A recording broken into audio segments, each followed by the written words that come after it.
The Kayfabe Crunch is powered by Proterial, the cereal packed with protein, iron, hormones, and enriched animal semen. Just one bowl of Proterial is equivalent to 12 bowls of bran flakes. And who wants to down a dozen dishes in the AM? Think of the washing up and chuggle Proterial down your gullet. The Kayfabe Crunch, the news will be glorious. Yeah, absolutely a speedy recovery.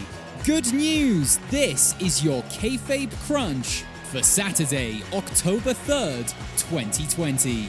I'm Rob, Rolling Thunder. Coming up on today's edition, we have all the latest from SmackDown.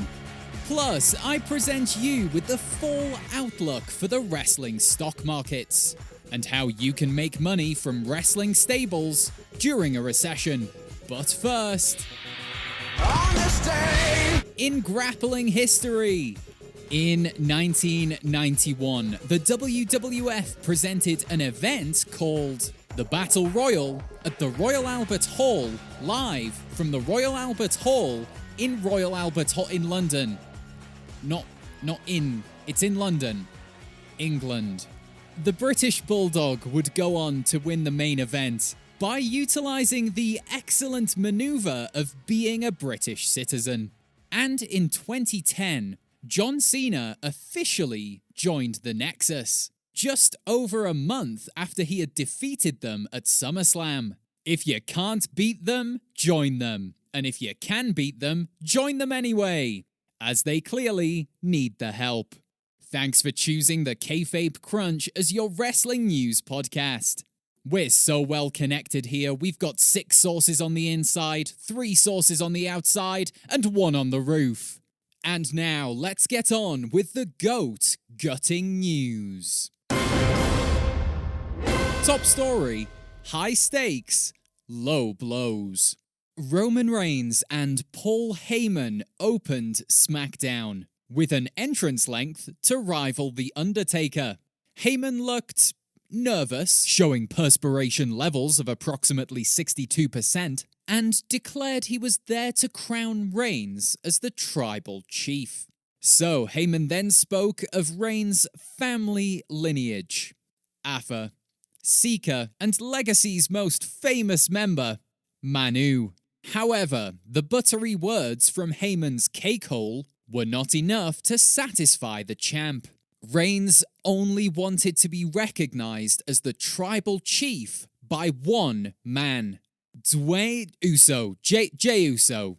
That's later. That's probably in the spring. Maybe. Uso then arrived on the scene and declared he did not know the man who stood before him. He looks like a Roman. He quacks like a Roman, and yet not a Roman. Uso stated that had his twin not been so trigger-happy with a towel, he would have won last Sunday. Reigns confessed that Clash of Champions was the worst night of his life, both professionally and personally. And remember, that man has had a couple of serious health issues, so he's basically saying Clash of Champions was worse than cancer, and I don't even think Dave Smelter was that harsh. Reigns claimed that the match should have just been a simple payday for the pair, but instead, Jey had disrespected their family. The tribal chief then offered his cousin a rematch with, and I quote, the highest stakes of any match ever in WWE. The likely option here is that the loser will be kicked out of the Anoa'i family, and those are some pretty high stakes.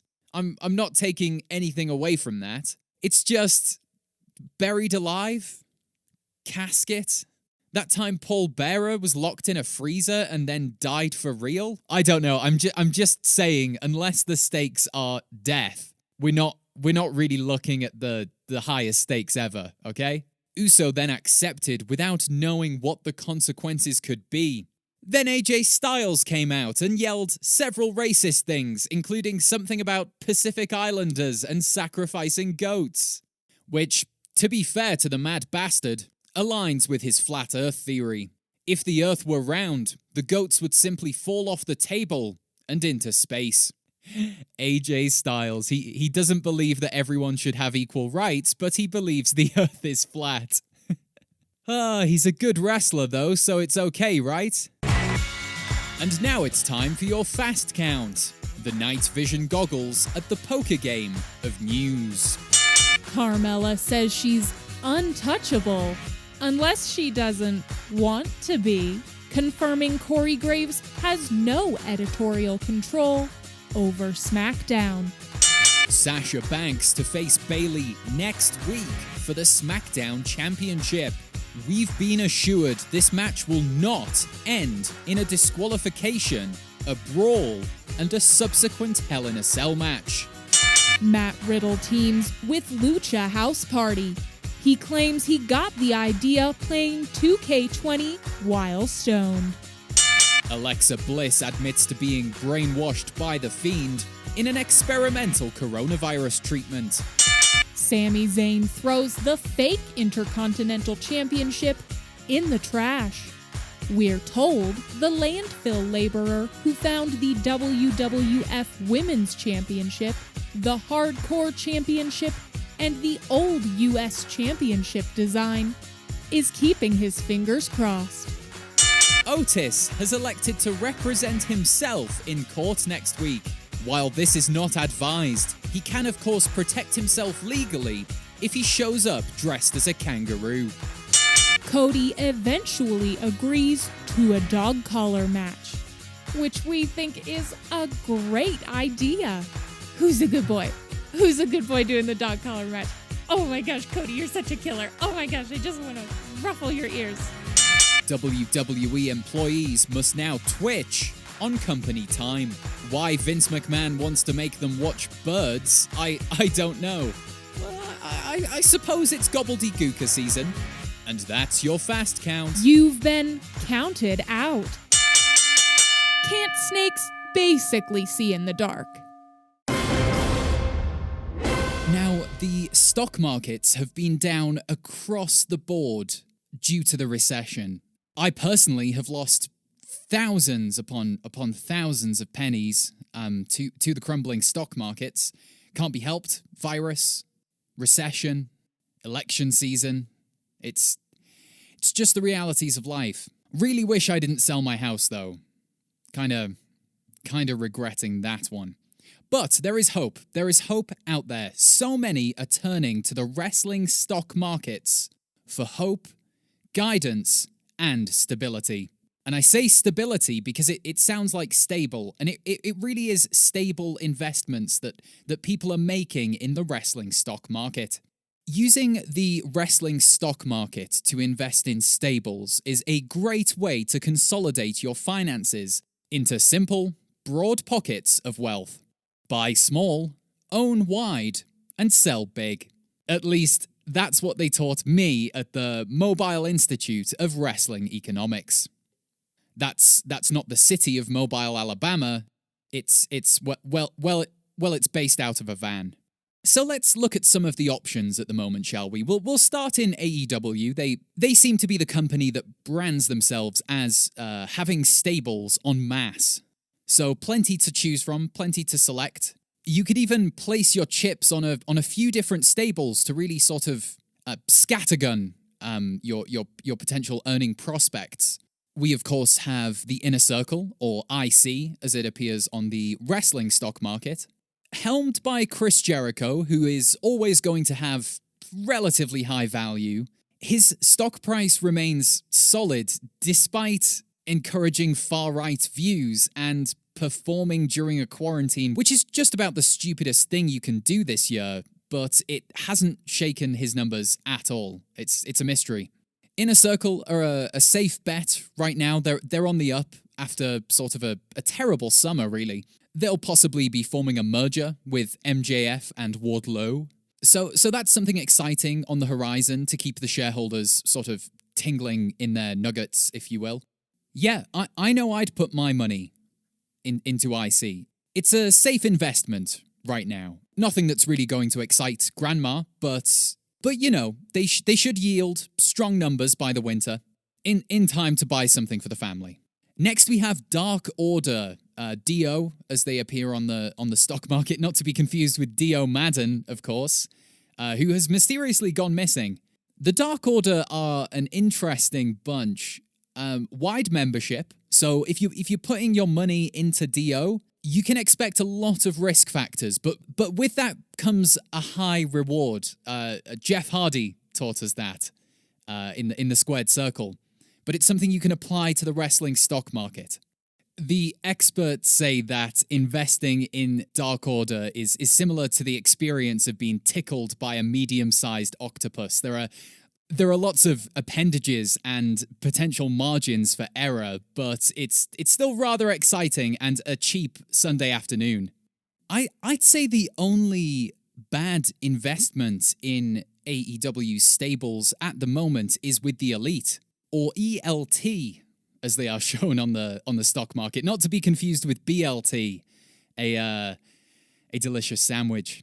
I'm not sure why you would. One is an official stock market acronym, and the other is a lovely meal. But just in case. Yes, in a rather surprising turn of events, the Elite are actually the weakest stable in AEW right now. There are no current champions on their part. I would hope if any of you did invest in Elite stocks, sort of at the beginning of All Elite Wrestling, like many of us did, I'd hope you would have sold them by now. We did issue that advice around 6 or 7 weeks ago, to sell your Elite stocks. Sorry if you missed that episode. But you do stand to lose a lot. Maybe your house, maybe your car, maybe your fridge, maybe your firstborn. I don't know. I haven't had to deal with the debt collectors in a while. I don't know their new tactics. A friend of mine was once hit with a small tire iron just because he owed his bank a tenner. And yeah, it's a dangerous world out there. You've got to be careful with your money. Now, the stable everyone is talking about in WWE is, of course, Retribution. And let me tell you, Retribution right now is the best investment you can make. You can buy Retribution stocks for $1.25 each. That's as of time of recording. It may have fluctuated by a few cents. Despite the wreckage, the carnage, the threats, the violence, it seems like the wrestling industry just believes that Retribution won't be able to achieve their goals. And obviously that affects the valuation placed on them by the finance scientists. I was actually speaking to one of the money chemists the other day, kind of a private call, anonymous source, I won't say who it is. But I simply asked them, what's the deal with Retribution? Why is the number not shifting when they're promising so much destruction and violence? And I swear they laughed at me down the phone for 2 minutes straight, like without pausing. I was a little worried about the lack of in-breath, but at the end they just said, look, Rob, you can invest in Retribution if you want, but don't expect to be able to buy that new pair of space boots you wanted because it's not going to yield anything.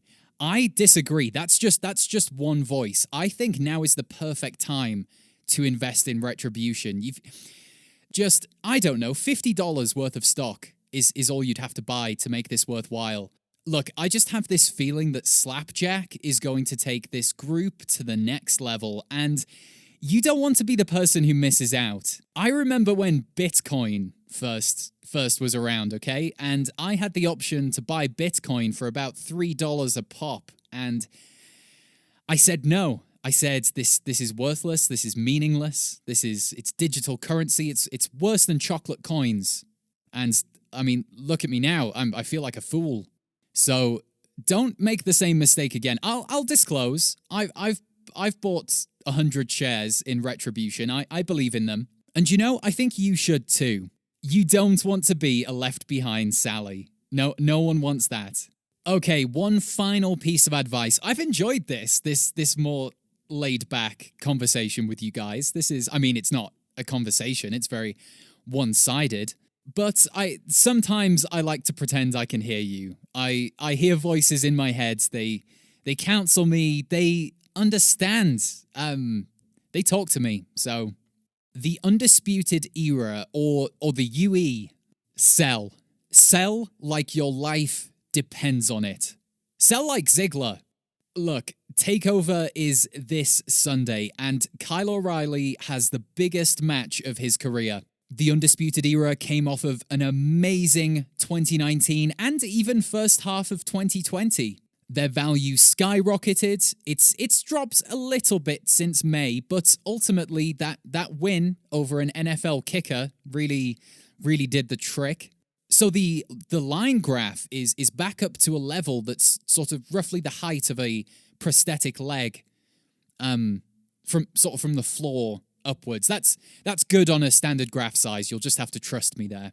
But where they go after Sunday is unknown, and it's this unknowability that scares shareholders. It really rattles the market. Like Marley's Chains, Wall Street has been rattled. And I would hate for the wrestling stock markets to do the same, but tomorrow night really has the potential to do that. Some people think the Undisputed Era might break up, and if they do, the stock price as a stable will... I mean, it might go negative if there's no more UE, if there's no more armbands, t-shirts, playful homoeroticism. If that all goes away, so will your savings. So I can't stress this enough. If you are holding on to UE stock, now is the time to sell. And that's undeniable. And there's just time to throw things over to Jennifer Godsmack, who sat at the local wrestling news desk. Any local news for us today, Jennifer? No. All right, thanks anyway. Join us Tuesday when we'll ask, was Raw Underground just a 6-week vehicle for Dabba-Kato? And remember, you can support this podcast by listening back to episodes you might have missed. Issue 77 was a good one. I also like 52. How about 61? 49? 36? 50? I'm just saying numbers. This has been the Kayfabe Crunch, your not quite daily, not quite news bump for the world of professional wrestling. The Kayfabe Crunch is powered by Proterial, banned in 46 states, but not the ones that matter. Proterial is blemished with pork bleach, flax nubbins, and the mating hormones of adult hippopotami. Vote yes on Proclamation 450, which will allow the sale of food products containing moth chrysalises, and therefore, Proterial. The Kayfabe Crunch